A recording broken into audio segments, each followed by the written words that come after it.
के ऊपर लगी नौदाना जहिया चढ़ल रात बात मानिए सहिया ले आई कलसा औरी नौदाना जहिया मैया के कृपा से सोइया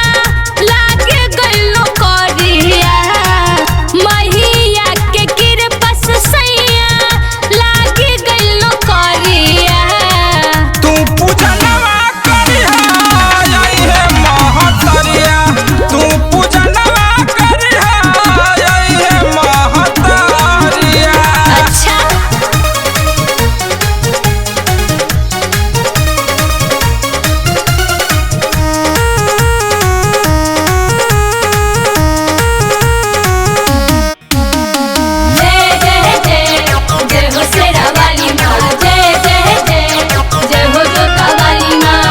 महिया रानी चहले भइल हमनी के सदिया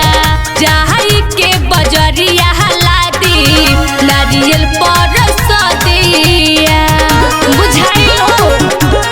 जय जय मां ध्यान दीह धनी कमी होके ना मतारी के आरती उतरिहा मैया के घिउ दिया बारी के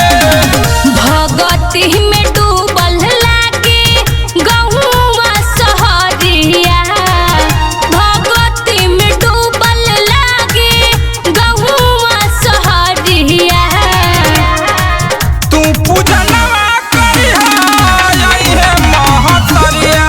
तू पूजनवा करिहा आई है महतरिया। जय जय जय जय हो शेरा वाली माँ जय जय जय जय हो जोता वाली माँ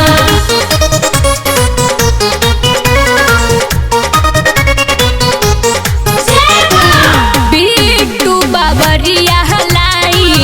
मैया जी में ध्यान जी इन्हीं के कृपा से चले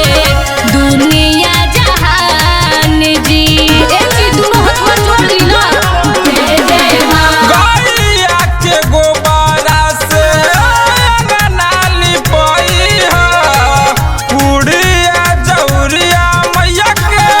भोगवा लगाइहा। सुनी भावेला भवानी माई के लाल के चुनरिया